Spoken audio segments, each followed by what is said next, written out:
क्या क्या मैंने गलत सुना? मैं फिर से कहूंगी, तुम्हारी पालक माँ लिजेट की आत्मा जिसे बुनकर खाया गया था वह मैं ही हूँ। लेकिन चाहे मैं उसकी आत्मा न भी खाती, लिजेट की बची हुई उम्र सिर्फ 1 दिन थी। तुम्हें ये कैसे पता? अधिकतर लोग बिना सुने ही बदला लेने की कोशिश करते हैं, लेकिन तुम सच में लिजेट द्वारा पाले गए हो। क्योंकि मुझे सिखाया गया था कि फैसला करने से पहले सामने वाले को समझो। ये बिल्कुल लिजेट जैसा है। हाँ, सही कहा।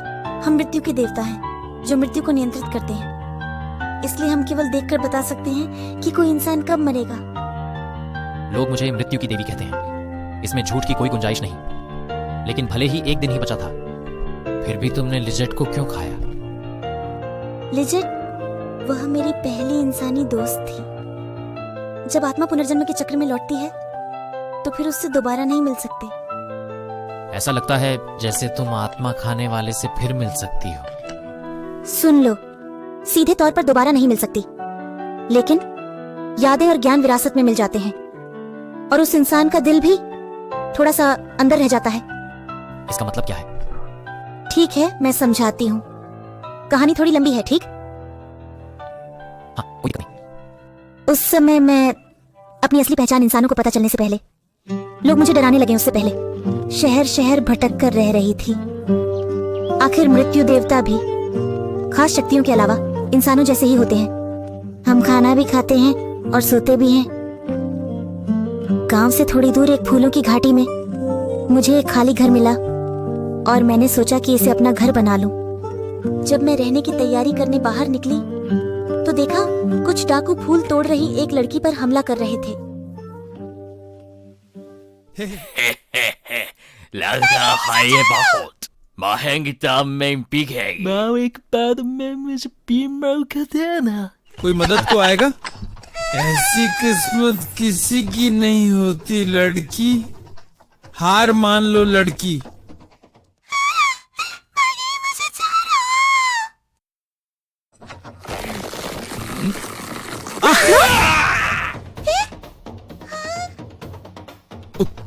दर्द! अचानक क्या कर रहा है तू? कमीने, मरना चाहता है क्या? ये वास्तव में बेकार है। जीवन सीमित है। आप आखिर कर क्या रहे हैं? हे, सीमित जीवन है, इसलिए छीन कर आराम से जीते हैं। अरे, तुम भी कोई कम नहीं हो। आज तो किस्मत चमक गई, कर ही डालते हैं साहब। मैं हमेशा एक बार पूछती हूँ, क्या आप लोग पीछे हटने का इरादा नहीं रखते? अगर तुमने विरोध किया तो इस बच्चे का क्या करोगे? जो मेरी बात नहीं मानेगा उससे मैं सबको मार डालूंगा। तुम जैसे लोगों का कोई बचाव नहीं है। चिंता मत करो, मैं इस कचरे से ज्यादा ताकतवर हूँ। तुमने सुना? हाँ, लगता है इसका दिमाग खराब हो गया है। हे। तुम्हारे जैसे बुरे लोग देखकर खुशी होती है, क्योंकि मैं मौत का देवता हूँ। तुम्हारी उम्र को मैं अच्छे से इस्तेमाल करूंगा। मृत्यु देवता, ये बुरा है, इंसान कभी नहीं जीत सकता। वाह!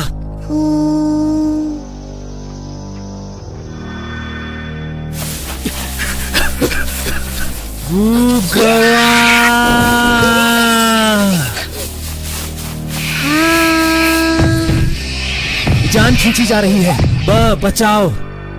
काफी उम्र खींच ली, फिर भी यह इंसान जिद्दी है। शायद ये सच है कि बुरे लोग ज्यादा जीते हैं। दीदी, उन लोगों को माफ कर दो। वे लोग तुम्हारी जिंदगी छीनने की कोशिश कर रहे थे। अगर हमने यहाँ इसे खत्म नहीं किया तो बाद में बदला लिया जा सकता है। ऐसा कुछ मैं अब नहीं करूँगा। इतना डरावना अनुभव हुआ है। मैं मर जाऊंगा। क्या तुम कसम खा सकते हो कि अब से इस बच्चे और मेरे पास नहीं आओगे? हाँ, मैं कभी पास नहीं आऊंगा। तो फिर जाओ, इस बच्चे का शुक्रिया अदा करो।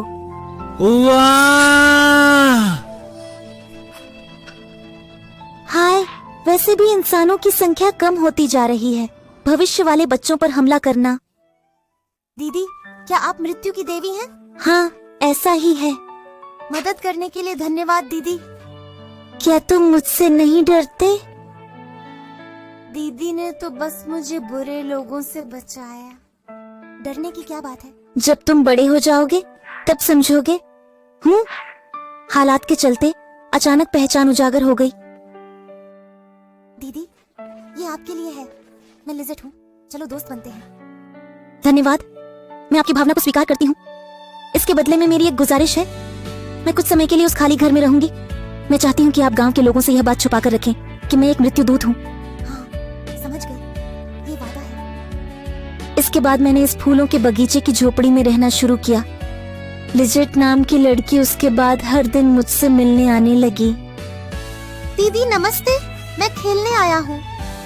फिर से आ गए हो? क्या तुम्हारे माता पिता चिंता नहीं करते? मेरे माता पिता को राक्षसों ने मार डाला, इसलिए मैं अपने माता पिता द्वारा छोड़ी गई इस झोपड़ी में जड़ी बूटियां इकट्ठा करके दवाइयां बनाती थी, अच्छी खुशबू वाले उत्पाद बनाकर बेचती थी और जीवन यापन करती थी। हाँ माता पिता, ये झोपड़ी तुम्हारा कार्यस्थल था। हाँ, लेकिन अगर बड़ी बहन यहाँ का उपयोग करे तो मुझे खुशी होगी। यह गांव से दूर का स्थान है। अकेले होने पर पहले की तरह डरावने लोगों द्वारा हमला किया जा सकता है। दवाओं का मिश्रण गांव में स्थित घर में जाकर करने का निर्णय लिया। बड़ी बहन तो मृत्यु की देवी है, इसलिए उसे कोई फर्क नहीं पड़ता, है ना? हाँ, मैं अकेले भी बिल्कुल ठीक हूँ। धन्यवाद, मैं थोड़ी देर के लिए यहाँ का उपयोग करूँगी। बड़ी बहन, तुम मेरी दोस्त हो, है ना? अब तो अपना नाम बता दो। मैं एक मृत्यु देवता हूँ, हमारे जीने का समय अलग है। फिर भी क्या ये ठीक है? दीदी, मैं एक अविस्मरणीय क्षण की चमक बन जाऊंगी। फिर अलविदा कहना डरावना नहीं होगा। किसी इंसान के बच्चे से इतनी खुशी की बात पहली बार सुनी है। स्टेला, मैं मृत्यु देवता स्टेला। वाह स्टेला, अच्छा नाम है, तारों जैसा। और इस तरह हम दोस्त बन गए, कभी हंसते हुए, कभी दिल से बात करते हुए, यहाँ तक कि जब सामने वाले ने मेरी असलियत जान ली, खुलकर बात करने वाला साथी अपने लोगों के अलावा पहली बार मिला।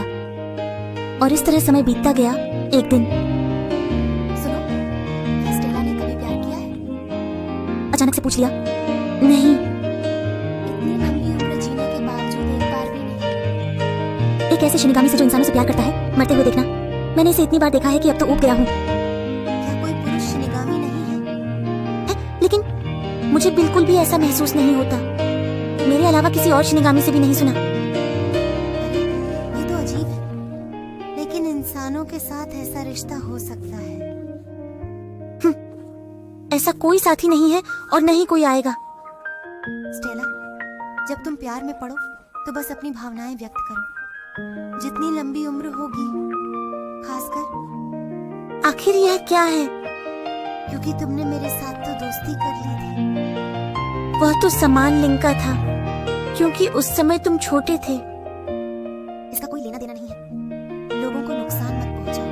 अगर तुम इतनी भावनात्मक रूप से बात कर सकते हो, तो अकेले होने पर उदासी महसूस होगी। मौत का देवता आखिर क्या होता है? इंसान की तरह दिखते हैं, लेकिन लंबी उम्र जीते हैं। आखिर वे कैसे जन्म लेते हैं? शुरुआती यादें तो अब भूल चुकी हूँ। साथी भी ऐसी बातों पर सवाल नहीं उठाएंगे। बस इतना ही कह सकती हूँ कि मैं पहले से ही यहाँ थी।